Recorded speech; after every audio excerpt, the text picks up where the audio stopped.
বাংলাকে যদি ধারণ করতে হয়, বাংলাকে যদি আমার মায়ের ভাষা বলতে হয়, তাহলে ইনকলাব জিন্দাবাদ চলবে না। নিজ ভূমি কোন ঠাসা বাংলা ভাষা। ভাষার আতুরঘর বাংলাদেশ থেকেই ছলে বলে কৌশলে ভুলিয়ে দেওয়ার চেষ্টা চলছে বাংলাকে। পরিবর্তে ডালপালা মেলছে আরবি আগ্রাসন। কথায় বার্তায় নানা ধর্মীয় উপাচারে সর্বোপরি বঙ্গ সংস্কৃতিকে তিলে তিলে গ্রাস করছে আরবি আধিপত্যবাদ। তবে মৌলবাদী আগ্রাসনকে, পাকিস্তানি জোর জুলুমকে মেনে নেয়নি আমজনতা। 52 কিংবা 71-এর আগাগোড়া বিরোধিতা করা জামায়াতও প্রবল গণবিক্ষোভের চাপে পড়ে লোক দেখাতে এই প্রথম ভাষা শহীদদের শ্রদ্ধা জানিয়েছে। বাংলাদেশের বিদ্যুৎ জ্বালানি ও খনিজ সম্পদ মন্ত্রী ইকবাল হাসান মাহমুদ টুকুর আক্ষেপ, দেশে গণ অভ্যুত্থান হয়েছে, তারপরও বাংলা ভাষাকে সুরক্ষা দিতে পারেনি কেউ। ইতিহাসের প্রতি যত্নবান না থাকায় জাতির এই দুর্দশা। নিজের ভাষাকে ঠিকভাবে জানতে না চাওয়ার মধ্যেই যে অবহেলা দানা বেঁধেছে, সে কথা স্মরণ করতেও ভোলেননি তিনি। পরিষ্কার বলেছেন, জেন জিরা যে স্লোগান নিয়ে পথে নামে, সেই ইনকালাব বাংলা ভাষাকে যারা কেড়ে নিতে এসেছিল তাদের ভাষা। মন্ত্রীর কথায়, নিজের ভাষাটাকে আমরা ঠিক মতো জানার চেষ্টা করি না বলে আমাদের মধ্যে ন্যাশনালিজমটা গ্রো করে না। এটা আজকালকার ছেলেমেয়েরা ইনকলাব ইনকলাব ইনকলাব তো অন্যদিকের ভাষা, যারা আমাদের ভাষা কেড়ে নিতে এসেছিল। এখন এটা নিয়ে আমাদের young generation Gen Z, they are proud of it. আমার ব্লিডিং হয়। সংকট এলে প্রতিকারের উপায়ও আছে, তা হলো সতর্ক থাকা। আগামীকে তৈরি করতে না পারলে সমাজ হাঁটবে উল্টো পথে। তখন স্রেফ ভাষা নিয়ে অনুষ্ঠান করলেই চলবে না। কিন্তু সমাজ যে উল্টো দিকে হাঁটে এখন দেখতেছে, ইনকলাব আর আরো কি সব নতুন ওয়ার্ড পাচ্ছি আমি, যেটা নাকি বাংলার সাথে কোনো সম্পর্কই নেই, যেটা নাকি বাংলাকে ঠেকিয়ে দেওয়ার জন্য ব্যবহার করা হচ্ছে। আজকে সেটাই আমাদের ভাষা হয়ে গেছে, আমাদের ছেলেদের ভাষা হয়ে গেছে।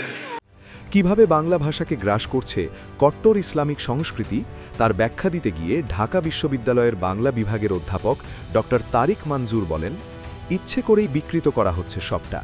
নেপথ্যে জেন জিরা, ভাষাকে ভুলিয়ে দিতে উস্কানি দিচ্ছে তারা।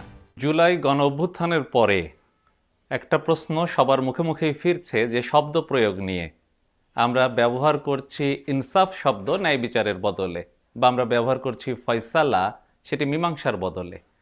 এখন এরকম যে শব্দের প্রয়োগ, এই আমরা বলতে কারা ব্যবহার করছে? একটা ছোট অংশ। ফলে বড় একটা অংশের কাছে এই প্রশ্ন তৈরি হয়েছে যে এই যে শব্দ প্রয়োগ বা ভাষার ব্যবহার, এর ফলে আসলে বাংলা ভাষার বিকৃতি ঘটছে কিনা। তারিকের প্রশ্ন, বাংলা ভাষায় এত ভালো ভালো শব্দ থাকতে আরোপণ করতে হবে কেন? বিস্ময়ের বদলে তাজ্জব, ঋণের পরিবর্তে কর্জ, জন্ম জন্মান্তরের বদলে কিয়ামত বলতে হবে কেন? ইনকালাবকে কেন বিপ্লব বলা হবে না? ইনসাফকে কেন সুবিচার বলা হবে না? উত্তর নিহিত 1949-এর ইস্ট বেঙ্গল ল্যাঙ্গুয়েজ কমিটি গঠনের মধ্যেই। পাকিস্তান নতুন রাষ্ট্র প্রতিষ্ঠার পরে 1949 সালে মৌলানা আকরম খান নেতৃত্বে একটা কমিটি গঠন করা হয়, সেটা ইস্ট বেঙ্গল ল্যাঙ্গুয়েজ কমিটি।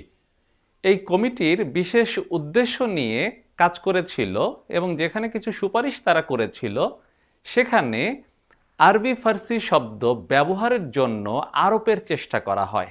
মানে এটা জোরপূর্বক, যেটা আমাদের ভাষাতে নেই, সেটা ব্যবহারের জন্য অতিরিক্ত যে সচেষ্টতা, সেটাকে আমরা বলি আরোপণ বা জোর করে সংযোজন।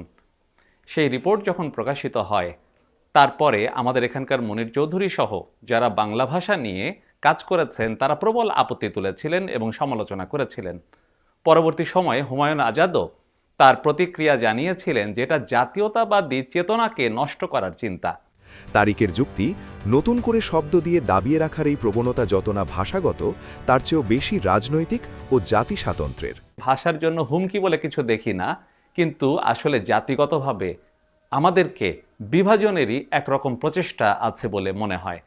জুলাই আন্দোলনের পর বাংলাদেশের অভ্যন্তরে গুটি গুটি পায়ে জাল ছড়িয়েছে মৌলবাদী আগ্রাসন। আরবি ভাষা সংস্কৃতি যার ঢাল। পাকিস্তান, কাতার, সৌদি আরবের মতো দেশগুলো আরবি সংস্কৃতিকে সূক্ষ্ম চালে বাংলাদেশে ছড়িয়ে দিচ্ছে। মৌলবাদ যার নেপথ্যে।